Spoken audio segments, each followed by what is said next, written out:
বাবা মার হৃদয়কে আন্দোলিত করে।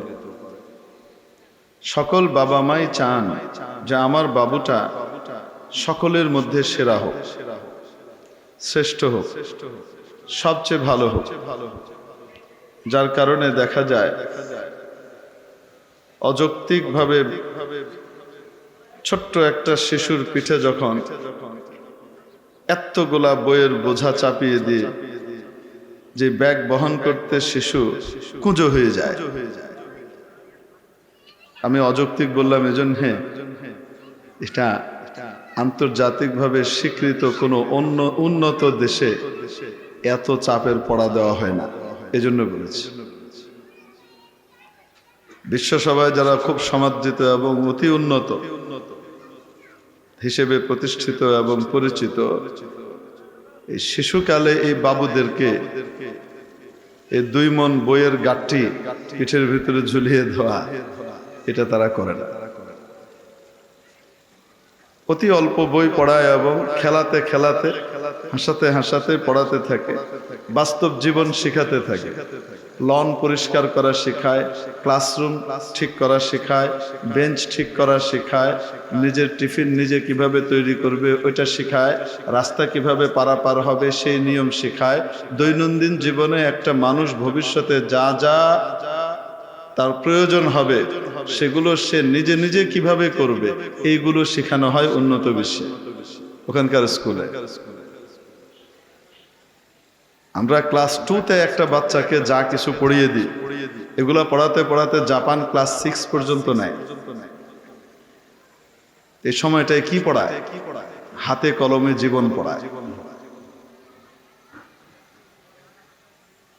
আমরা কি পড়াই? আমাদের মধ্যে নিজের প্লেট নিজে ধুবে, নিজের থালা নিজে পরিষ্কার করবে, নিজের কাপড় নিজে ধুবে, নিজের আঙিনা নিজে পরিষ্কার করবে, নিজের লন নিজে তৈরি করবে, নিজের ক্লাসরুম নিজের বেডরুমকে নিজে পরিষ্কার পরিচ্ছন্ন রাখবে।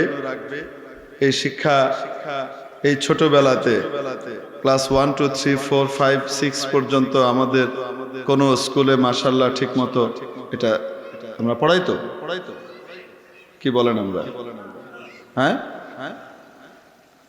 রাস্তা কিভাবে পারাপার করতে হবে, কোন চিহ্ন দিয়ে রাস্তা পার হতে হবে আর কোন জায়গা দিয়ে রাস্তা পার হওয়া যাবে না, এসব কিছু মাশাআল্লাহ আমাদের বাচ্চারা মাস্টার্স পাশ করার পরেও এগুলা শিখে না।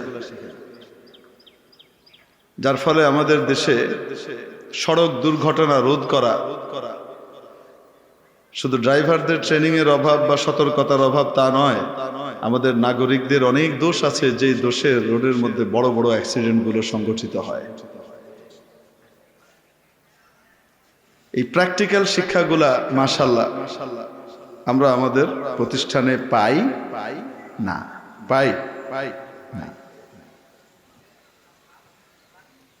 উন্নত বিশ্বের স্কুলগুলাতে দৈনন্দিন জীবনে একটি বাচ্চা যেন স্বনির্ভর হতে পারে এটা শেখায়।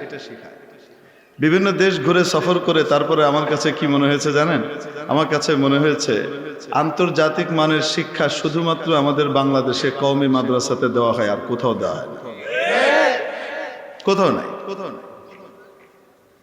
আমার কওমি মাদ্রাসার একটা বাচ্চাকে আপনি দেখেন, 6-7 বছর বয়সে সে ভর্তি হয়েছে, 8-9-10 বছর পর্যন্ত বয়সের ভিতরে সে তার নিজের কাপড় নিজে পরিষ্কার করে, নিজের থালা নিজে ধোয়, নিজের খাবার সে নিজে কিভাবে নিবে তৈরি করবে, এটাকে আবার পরিষ্কার করবে। শুধু তাই না, তার বাবা মার সামনে খাবার কিভাবে সে সার্ভ করবে, দস্তরখান কিভাবে বিছাবে, কিভাবে উঠাবে, কিভাবে এটাকে পরিষ্কার করবে, কোনটার পর কোনটা করবে, এই সবগুলো বিষয় বাচ্চা রপ্ত করে।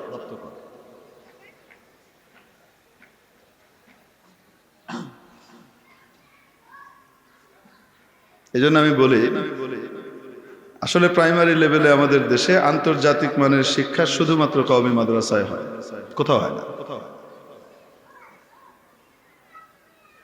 আমি খুব গর্বের সাথে এই কথা বলতে পারি,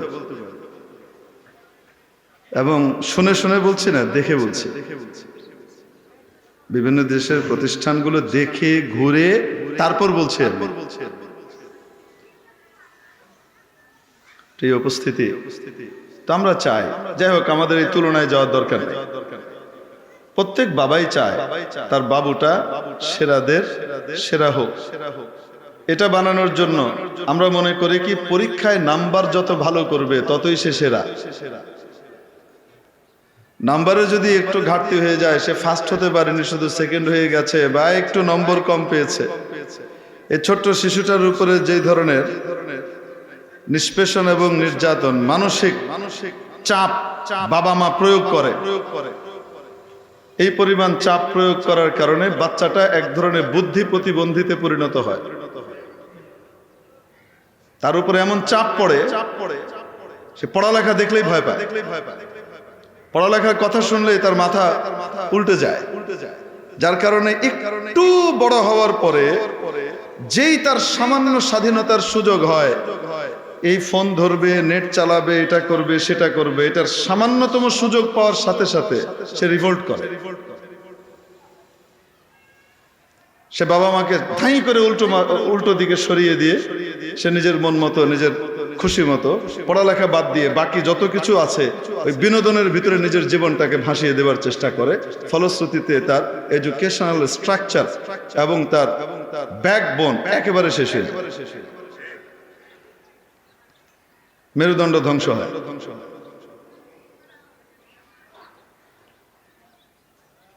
অথচ আজকালকার যে বড় বড় যারা এখন রিটায়ারমেন্টে চলে গিয়েছেন, বিভিন্ন ইউনিভার্সিটির ভিসি, বিভিন্ন প্রতিষ্ঠানের চিফ, বড় বড় দায়িত্বশীল ব্যক্তিবর্গ যারা ছিলেন, তাদের স্কুল জীবনের কথা তাদেরকে জিজ্ঞেস করে দেখেন,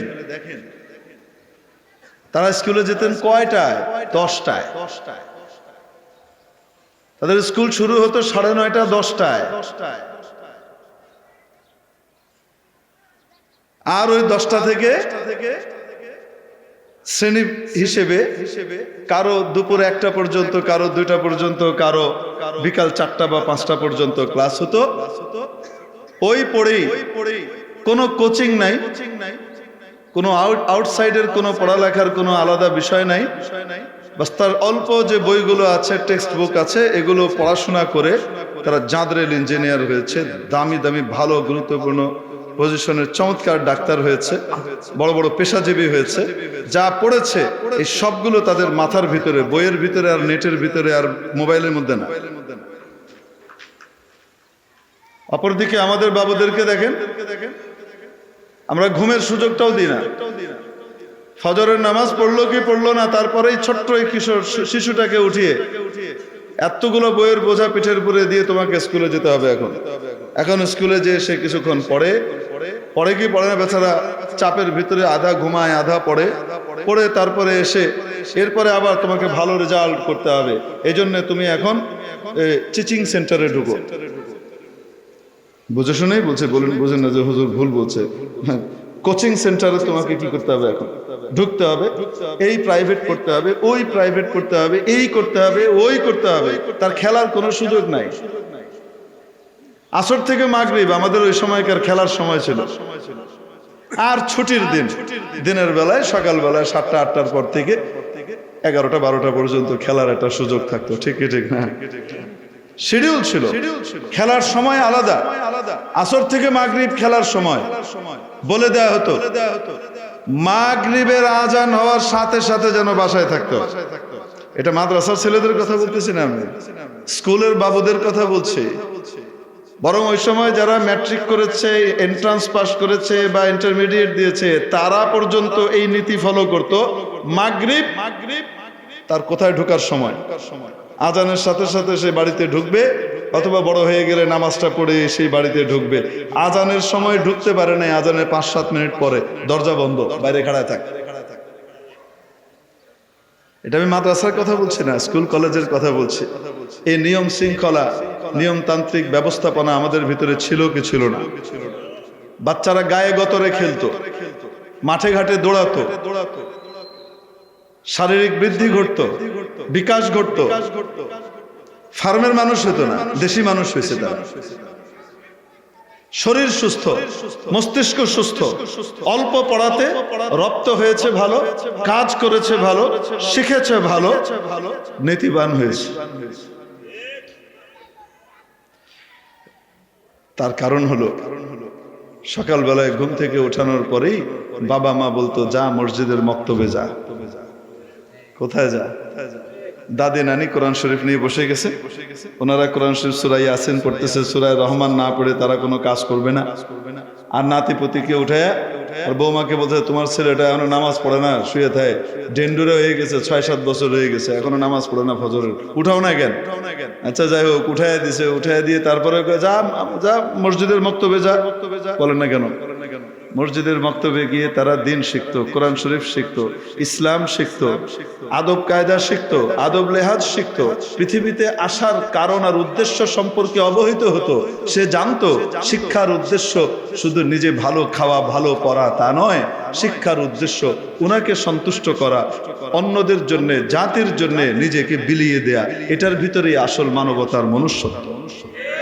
এই বাচ্চা এই নীতি নৈতিকতা মসজিদের মক্তব থেকে শেখার পরে সে যখন ইঞ্জিনিয়ার হতো, সে যখন ডাক্তার হতো, সে যখন মন্ত্রী হতো, ভবিষ্যতে এমপি হতো, তার মাথার ভিতরে একটা জিনিস থাকতো, আমার মা বাবা আমার সব। সে বুঝতো যে আমাকে আল্লাহর সামনে একদিন জবাবদিহিতার মুখোমুখি হতে হবে। সে জানতো যে আমার শিক্ষার উদ্দেশ্য শুধু নিজে ভালো থাকা নয়, সকলকে ভালো রাখা। এটা হলো আমার শিক্ষার উদ্দেশ্য, তাহলেই আমি মানুষ হচ্ছি। আজকে মাশাআল্লাহ আমাদের সব আছে। আপনি 90-এর দশকের পর থেকে দেখতে থাকেন, 90-এর দশকের আগে দুর্নীতির পরিমাণ বেশি ছিল না এখন বেশি? চক্রবৃদ্ধি হারে বাড়ছে। বলেন না কেন? আপনি জিজ্ঞেস করেন, মুরব্বীদেরকে জিজ্ঞেস করে দেখেন, আগে ঘুষ তো সরাসরি নিবে বা চাইবে, এটা চরম দুর্নীতিবাজ কোনো ব্যক্তি হলেও সে এই হিম্মত করতো না, তার একটা চক্ষু লজ্জা থাকতো। নামই ছিল আন্ডার টেবিল। কি ছিল? আন্ডার টেবিল, মানে এই কাজটা উপর দিয়ে না, কোন দিক দিয়ে? তলে তলে। কেউ যদি দেহে ফেলে লজ্জার ব্যাপার আছে। আগে একটা বড় অফিসের ভিতরে সব কর্মকর্তারা জানতো যে ওইটা হইলো দুর্নীতিবাজ, ওটা ঘুষ খায়। বলেন না কেন? 2-4 জনের ব্যাপারে জানতো যে এই 2-4 জন কি করে, এই আকাম করে, এদের কাছ থেকে সাবধান থাকতে হবে। এরা সিগনেচার করলেই চোখ বন্ধ করে সিগনেচার করা যাবে না, আরো দেখতে টেকতে হবে, কারণ কোন 2 নম্বরই করছে ঠিক নাই। ঠিক কি ঠিক? হ্যাঁ, আলহামদুলিল্লাহ এত উন্নতি করেছি আমরা, আমাদের ইনফ্রাস্ট্রাকচারাল ডেভেলপমেন্ট মাশাআল্লাহ খুব হয়েছে। নৈতিক দিক থেকে আমরা কোথায় পৌঁছেছি এটা আমাদের চিন্তা করা দরকার। আমরা এত উন্নত হয়েছি যে এখন একটা বড় অফিসে গিয়ে যদি জিজ্ঞেস করা হয়, ভাই আপনাদের ভিতরে দুর্নীতিবাজ নাই, মানে 2 নম্বরই কখনো করে না, এরকমের কে কে আছে? তো বলবে আমাদের অফিসে তো কেউ নাই, শুনছি পাশের বিল্ডিং এ একজন আছে, খোঁজ নিয়ে দেখতে পারেন। অবস্থাটা কাছাকাছি এমনই দাঁড়িয়েছে। ঠিক কি ঠিক না? কেন বলেন তো দেখি? মৌলিক পার্থক্যটা কোথায় হিসাব করে দেখেন। আরে দুর্নীতি তো সব সরকারই করতো কম বেশি। এখন হয়, আগে দুর্নীতি হইতো না এরকম না।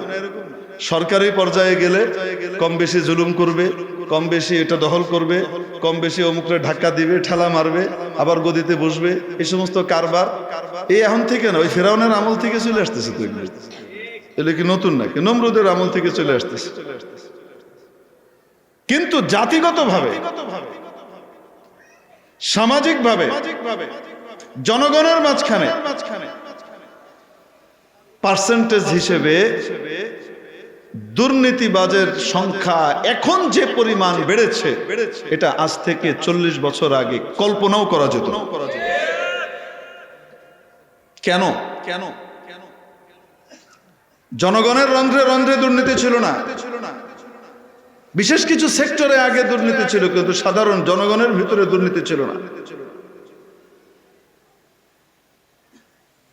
এখন প্রত্যেকেরই পারসেপশন এটা হয়ে গেছে যে আমারও তো ওখানে কাম করাইতে হইলে দিয়া করাইতে হয়, ঠেক খাইতে হয়, তখন আমি ওই ঠেকের পয়সাটা করতে পাবো, তো আমারও ঠেক দিয়ে লোন লাগবে। এমন একটা ভাব অলিখিত ভাবে, অব্যক্ত ভাবে মানুষের ভিতরে পয়দা হয়ে গেছে। আমি মনে হয় বুঝাইতে পারিনি। 90-এর দশকের পর থেকে এবং তার আগের অবস্থাগুলা দেখতে থাকে। মৌলিক পার্থক্য কি? মৌলিক পার্থক্য, আগে শিশু একটা শিশুর ক্লাস শুরু হতো সকাল 9টা-10টা থেকে, পর্যাপ্ত পরিমাণে তাকে ঘুমানোর সুযোগ দেয়া হতো। ইসলামও তাই বলে। ইসলামও একটা বাচ্চাকে 7 বছর বয়সের আগ পর্যন্ত তাকে নামাজের জন্য চাপ দিতে নিষেধ করে, ঠিক কি ঠিক না? ইসলামের সবচেয়ে গুরুত্বপূর্ণ বিধান নামাজ, সেটার ব্যাপারেও ইসলাম বলে মুরু সিবিয়ানাকুম বিসসাবঈ ইযা বালাগু সাবআ, মুরু সিবিয়ানাকুম বিসসালাতি ইযা বালাগু সাবআ। তোমাদের বাবুদেরকে, সন্তানদেরকে নামাজের আদেশ করো যখন তাদের বয়স 7 হয়। তাহলে নামাজটা শিখবে 7-এর পরে না আগে? নামাজটা শিখবে কি 7-এর পরে না আগে? আর আমরা নামাজটা শিখাই যখন নাকি 22-23 বছর হয়ে ছেঁকা খায়, তখন কান্নাকাটি করে হুজুরের কাছে গিয়ে কয়, হুজুর মনটা বড় খারাপ, মরে যেতে মন চাচ্ছে, এখন একটু ধর্ম পালন করতে মন চাচ্ছে, আল্লাহকে আমার ওনারে দিবে না? তখন হুজুরের কাছে যায়, বাপ মা তো হিগায় নেই নামাজ, হুজুরের কাছে গিয়ে বলার পরে হেদায়েত কপালে জুটে তো নামাজ টামাজ কিছু শিখ। কাছাকাছি অবস্থাটা এমনই, কিছু মনে করেন না। আর মুরব্বীদেরকে জিজ্ঞেস করেন, তারা 7 বছর বয়সের আগেই যেই পেশারই হোক না কেন, যেই লাইনেরই পড়ালেখা করুক না কেন, 90-এর দশকের আগের লোকগুলার অবস্থা দেখেন, তারা 7 বছর বয়সের আগেই নামাজ শিখে ফেলছে। কোরআন শরীফের মৌলিক 4-5খানা 10খানা সূরা তারা মুখস্থ করে ফেলেছে। তারা 4 কালিমা কইতে পারে, তারা দোয়া মাসুরা জানে, তারা দোয়া কুনুত ঠিক মতো জানে, তারা নামাজ কালামের রীতি টিতিগুলা ঠিকঠাক মতো শিখতো। বলেন না কেন? বাবা মার আদব কায়দা জানতো, যে বাবা মাকে দেখলে সরে যেতে হয়, গুরুজনকে দেখলে সালাম করতে হয়। এখন সালাম দিতে বাবুরা লজ্জা পায়, উনি তো আব্বা, ওনাকে কেমনি সালাম দিই? তো ঘরেই থাকে সারাদিন, আম্মার সাথে ঝগড়া হয়, এরা আবার সালাম দেবো কেন? বাপখানাই। ভুল বলতেছি না? এটাই চিত্র। একটু পার্থক্যটা দেখেন তো দেখি, 90-এর দশকের আগ পর্যন্ত অবস্থা এবং পরের অবস্থার ভিতরে পার্থক্য কেন হলো? আগেকার আমলের বাচ্চারা তাদের বাবা মারা তাদেরকে দুনিয়ার সবকিছু বানিয়েছেন, কিন্তু সবার আগে মুসলমান বানিয়েছেন। বাচ্চাদেরকে সবার আগে সকালবেলায় ফজরের পরে এই মাদ্রাসার মসজিদের মক্তবে হুজুরের কাছে পাঠাইয়া দিছে, যা হুজুরের কাছে পড়ে আয়, ঠিক কি ঠিক না? ওখান থেকে নীতি নৈতিকতা, নিজের পরিচয়, আত্মপরিচয় সে বুঝেছে যে আমি মুসলমান, আমি একজনের গোলাম, ঠিক কিনা? আমি একজনের দাস আর দাসী হিসেবে দুনিয়াতে কাটাতে হবে। একদিন আমাকে ওনার কাছে গিয়ে জবাবদিহি করা লাগবে। দুনিয়াতে খেলাধুলার জন্য আসি নাই, দুনিয়াতে ভোগ বিলাসের জন্য আসি নাই, দুনিয়াতে এসেছি ওনাকে খুশি করে ওনার জান্নাত লাভের জন্য, ঠিক কিনা? এজন্য এসেছি। একা আমি জান্নাতে যাব না, আমি সকলকে সাথে নিয়ে জান্নাতে যাব। ভোগের জন্য আমি দুনিয়াতে আসি নাই, ত্যাগের জন্য এসেছি। এই চেতনা বাচ্চা মক্তব থেকে ছোটবেলায় পেত। এই বাচ্চাটা ভবিষ্যতে যেই পেশায় যেত, সে নীতিবান থাকতে তার জন্য ওই কাজটা, ওই শিক্ষাগুলো সহায়ক হতো, ঠিক কি ঠিক না? 90-এর দশকের পরে মাশাআল্লাহ বিদেশ থেকে সুন্দর করে বুদ্ধি দিল আমাদেরকে। এরশাদ সাহেবের শেষ আমল থেকে শুরু হয়েছে, বুদ্ধি দেওয়া শুরু করেছে। কি? যে জাতি যত শিক্ষিত, সেই জাতি বিশ্বসভায় তত বেশি উন্নত। অতএব শিক্ষিতের হার বাড়াতে হবে। তো শিক্ষিতের হার কিভাবে বাড়াবে? সরকারের তো এত টাকা নাই যে তারা সকলকে ফ্রি পড়াবে, এত পয়সা তো নাই। একটা কাজ করি,